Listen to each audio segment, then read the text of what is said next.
Traffic ಜಾಮ್ನಲ್ಲಿ ನಮ್ಮ Bengaluru record break ಮಾಡಿದೆ. ಅಂತಾರಾಷ್ಟ್ರೀಯ ಮಟ್ಟದಲ್ಲೂ ಕೂಡ ಸುದ್ದಿಯಾಗಿದೆ ಐಟಿ ಸಿಟಿ. ಟ್ರಾಫಿಕ್ ಜಾಮ್ನಲ್ಲಿ ಬೆಂಗಳೂರು ರೆಕಾರ್ಡ್ ಬ್ರೇಕ್, ಅಂತಾರಾಷ್ಟ್ರೀಯ ಮಟ್ಟದಲ್ಲಿ ಸುದ್ದಿಯಾದ ಐಟಿ ಸಿಟಿ. ಟ್ರಾಫಿಕ್ ಹೆಚ್ಚಿರೋ ನಗರದಲ್ಲಿ ಬೆಂಗಳೂರು 2ನೇ ಸ್ಥಾನ. ವಿಶ್ವದ 2ನೇ ಸ್ಥಾನ ಪಡೆದ ಸಿಲಿಕಾನ್ ಸಿಟಿ. ಟಾಮ್ ಸಂಸ್ಥೆಯಿಂದ ವರದಿ ಬಿಡುಗಡೆ. ಟಾಮ್ ವಾರ್ಷಿಕ ಟ್ರಾಫಿಕ್ ವರದಿಯಲ್ಲಿ ಉಲ್ಲೇಖ. ಟ್ರಾಫಿಕ್ ಜಾಮ್ನಲ್ಲಿ ಬೆಂಗಳೂರು ರೆಕಾರ್ಡ್ ಬ್ರೇಕ್ ಮಾಡಿರುವಂಥದ್ದು. ಬೆಂಗಳೂರಿನ ಟ್ರಾಫಿಕ್ ಎಷ್ಟರ ಮಟ್ಟಿಗಿದೆ ಅಂತಂದ್ರೆ ಇಂಟರ್ನ್ಯಾಷನಲ್ ಲೆವೆಲ್ ಅಲ್ಲೂ ಕೂಡ ಬೆಂಗಳೂರು ಸ್ಥಾನವನ್ನ ಪಡೆದುಕೊಂಡಿರುವಂಥದ್ದು. ಅದು 2ನೇ ಸ್ಥಾನವನ್ನ ಪಡೆದುಕೊಂಡಿದೆ. ಬೆಂಗಳೂರಿನ ಟ್ರಾಫಿಕ್ ಅಷ್ಟರ ಮಟ್ಟಿಗೆ ಇರುವಂಥದ್ದು. ಟ್ರಾಫಿಕ್ನಲ್ಲೂ ಕೂಡ ಬೆಂಗಳೂರು 2ನೇ ಸ್ಥಾನವನ್ನ ಪಡೆದುಕೊಂಡಿದೆ. ಈ ಕುರಿತಂತೆ ಟಾಮ್ ವಾರ್ಷಿಕ ಟ್ರಾಫಿಕ್ ವರದಿಯನ್ನ ಉಲ್ಲೇಖ ಮಾಡಿದೆ. ಈ ಒಂದು ಟಾಮ್ ಸಂಸ್ಥೆ ವರದಿಯನ್ನ ಬಿಡುಗಡೆ ಮಾಡಿರುವಂಥದ್ದು ನೀವು ಕೂಡ ದೃಶ್ಯಾವಳಿಗಳಲ್ಲಿ ಗಮನಿಸಬಹುದಾಗಿದೆ.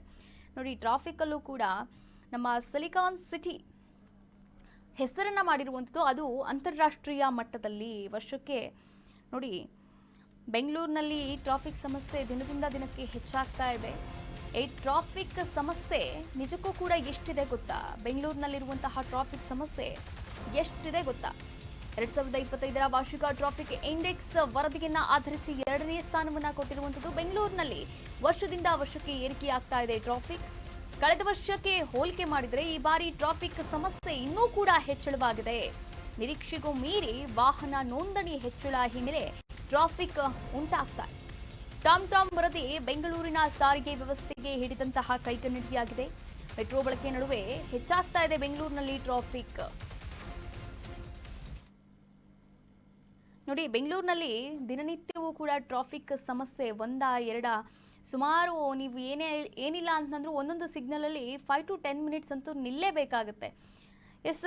ಇಷ್ಟೊಂದು ಸಮಸ್ಯೆ ಇದ್ರೂ ಕೂಡ ಮೆಟ್ರೋಗಳನ್ನ ಕೂಡ ಈಗಾಗಲೇ ಏರಿಕೆ ಮಾಡಲಾಗಿರುವಂಥದ್ದು. ಮೆಟ್ರೋ ಸೇವೆಯನ್ನ ಕೂಡ ಬೆಂಗಳೂರು ನೀಡ್ತಾ ಇದೆ, BMRCL ಕೂಡ ನೀಡ್ತಾ ಇದೆ. ಆದರೆ ಮೆಟ್ರೋ ಸೇವೆಯನ್ನ ಬಳಕೆ ಮಾಡಿಕೊಳ್ಳುವಂತಹ ಜನರಿರುವಂತಹ ನಡುವೆಯೂ ಕೂಡ ಟ್ರಾಫಿಕ್ ತಲೆಬಿಸಿ ಹೆಚ್ಚಾಗ್ತಾ ಇರುವಂಥದ್ದು. ಯಾಕಂದ್ರೆ ಎಲ್ಲರೂ ಕೂಡ ಬೆಂಗಳೂರಿನಲ್ಲಿ ನಾವು ಒಂದು ದಿನಕ್ಕೆ ಎಷ್ಟು ವಾಹನಗಳು ನೋಂದಣಿ ಆಗುತ್ತೆ ಅಂತ ಗಮನಿಸಿದ್ರೆ 3,000ದಿಂದ 5,000ವರೆಗೂ ಕೂಡ ಒಂದು ದಿನಕ್ಕೆ ವಾಹನಗಳ ನೋಂದಣಿ ಆಗ್ತಾ ಇರುವಂಥದ್ದು.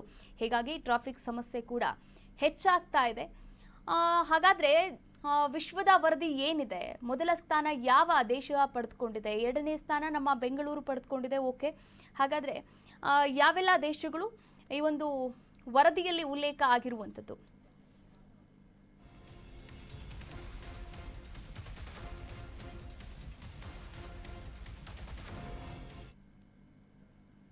ಟಾಮ್ ವರದಿಯ ಪ್ರಕಾರ ಬೆಂಗಳೂರು 2ನೇ ಸ್ಥಾನವನ್ನ ಪಡೆದುಕೊಂಡಿದೆ. ಹಾಗಾದ್ರೆ ಮೊದಲ ಸ್ಥಾನದಲ್ಲಿ ಯಾವ ಸಿಟಿ ಇದೆ ನೋಡ್ತಾ ಹೋಗೋಣ. ವಿಶ್ವದ ವರದಿಯ ಪ್ರಕಾರ ಮೊದಲ ಸ್ಥಾನ ಮೆಕ್ಸಿಕೋ ಸಿಟಿ, ಮೆಕ್ಸಿಕೋದ ಸಿಟಿ. ಇನ್ನ 2ನೇ ಸ್ಥಾನ ಬೆಂಗಳೂರಿನ ಭಾರತದ ಬೆಂಗಳೂರು. ವಿಶ್ವದ ವರದಿಯ ಪ್ರಕಾರ ಮೊದಲ ಸ್ಥಾನ ಮೆಕ್ಸಿಕೋ ಸಿಟಿ ಪಡೆದುಕೊಂಡಿರುವಂಥದ್ದು. ಅಂದ್ರೆ ಅಷ್ಟು ಟ್ರಾಫಿಕ್ ಬೆಂಗಳೂರಿಗಿಂತ ಜಾಸ್ತಿ, ಡಬಲ್ ಅಲ್ಲಿರುವಂಥದ್ದು ಟ್ರಾಫಿಕ್. ಇನ್ನ 2ನೇ ಸ್ಥಾನ ಬೆಂಗಳೂರು ಪಡ್ಕೊಂಡಿರುವಂಥದ್ದು. ನೋಡಿ, ದೆಹಲಿ ಇದೆ, ಮುಂಬೈ ಇದೆ, ಹೈದರಾಬಾದ್ ಇದೆ, ಅದೆಲ್ಲವನ್ನ ಹೊರತುಪಡಿಸಿ ಬೆಂಗಳೂರು 2ನೇ ಸ್ಥಾನವನ್ನ ಪಡೆದುಕೊಂಡಿರುವಂಥದ್ದು. ಅಂದ್ರೆ ಅತಿ ಹೆಚ್ಚಾಗಿ ಉದ್ಯೋಗವನ್ನ ಅರಸಿ ಸಿಲಿಕಾನ್ ಸಿಟಿಗೆ ಜನರು ಧಾವಿಸ್ತಾ ಇದ್ದಾರೆ. ಇನ್ನ ಟ್ರಾಫಿಕ್ ಅಲ್ಲೂ ಕೂಡ ಹೆಚ್ಚಳವಾಗ್ತಾ ಇರುವಂಥದ್ದು, ಜನಸಂಖ್ಯೆಯೂ ಕೂಡ ಹೆಚ್ಚಳವಾಗ್ತಾ ಇದೆ. At the same time traffic ವಾಹನಗಳ ನೋಂದಣಿ ಸಂಖ್ಯೆಯೂ ಕೂಡ ಹೆಚ್ಚಳವಾಗ್ತಾ ಇರುವಂಥದ್ದು ನಮ್ಮ ಬೆಂಗಳೂರಲ್ಲಿ. ಇನ್ನು 3ನೇ ಸ್ಥಾನ ಐರ್ಲೆಂಡ್ನ ಡಬ್ಲಿನ್ ಸಿಟಿ ಪಡೆದುಕೊಂಡಿರುವಂಥದ್ದು. ಐರ್ಲೆಂಡ್ನ ಡಬ್ಲಿನ್ ಸಿಟಿ 3ನೇ ಸ್ಥಾನವನ್ನ ಪಡೆದುಕೊಂಡಿದೆ. ಪುಣೆ 5ನೇ ಸ್ಥಾನವನ್ನ ಪಡೆದುಕೊಂಡಿದ್ರೆ ಇತ್ತ ಮುಂಬೈ 18ನೇ ಸ್ಥಾನವನ್ನ ಕೂಡ ಪಡೆದುಕೊಂಡಿದೆ. ಮುಂಬೈ 18ನೇ ಸ್ಥಾನವನ್ನ ಪಡೆದುಕೊಂಡಿದೆ.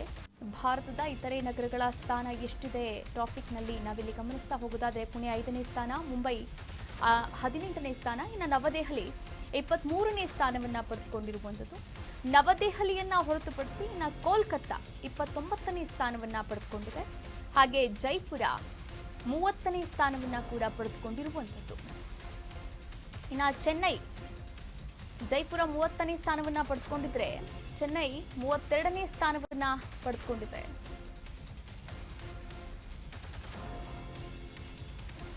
ಟ್ರಾಫಿಕ್ ಸಮಸ್ಯೆ ದಿನದಿಂದ ದಿನಕ್ಕೆ ಹೆಚ್ಚಾಗ್ತಾ ಇದೆ, ಉಲ್ಬಣವಾಗ್ತಾ ಇದೆ. ಕಾರಣ ಏನು?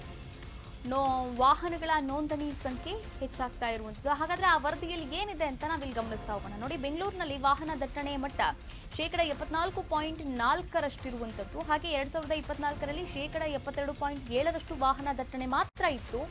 ಆದರೆ ಬೆಳಗಿನ ಅವಧಿಯಲ್ಲಿ 10 ಕಿಲೋಮೀಟರ್ ಕ್ರಮಿಸೋಕೆ 41 ನಿಮಿಷ ಬೇಕಂತೆ. ಕೇವಲ 10 ಕಿಲೋಮೀಟರ್ ಅಂದ್ರೆ ಹೋಗೋಕೆ 41 ನಿಮಿಷ ಬೇಕು. ಇನ್ನು ಸಂಜೆ ಅವಧಿಯಲ್ಲಿ 10 ಕಿಲೋಮೀಟರ್ ಕ್ರಮಿಸೋಕೆ 10 ಕಿಲೋಮೀಟರ್ ನೀವು ಡಿಸ್ಟೆನ್ಸ್ ಅನ್ನ ನೀವು ರೀಚ್ ಮಾಡಬೇಕು ಅಂತಂದ್ರೆ 45 ಮಿನಿಟ್ಸ್ ಬೇಕಾಗುತ್ತೆ.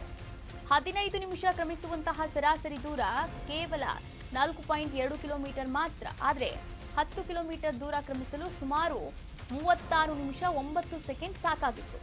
ಇನ್ನು 2024ಕ್ಕೆ ನಾವಿಲ್ಲಿ ಹೋಲಿಕೆಯನ್ನ ಮಾಡಿಕೊಂಡ್ರೆ 2 ನಿಮಿಷ 4 ಸೆಕೆಂಡ್ ಸಮಯ ಹೆಚ್ಚಾಗಿದೆಯಂತೆ. ಯಾಕಂದ್ರೆ ಅಷ್ಟು ಟ್ರಾಫಿಕ್ ಇರುವಂಥದ್ದು, ಅಷ್ಟು ವಾಹನಗಳು ಕೂಡ ಓಡಾಡ್ತಾ ಇದೆ ಸಿಲಿಕಾನ್ ಸಿಟಿಯಲ್ಲಿ. ಸವಾರರು ವಾರ್ಷಿಕ 168 ಗಂಟೆ ಟ್ರಾಫಿಕ್ನಲ್ಲಿ ಕಳೆಯುತ್ತಾರಂತೆ.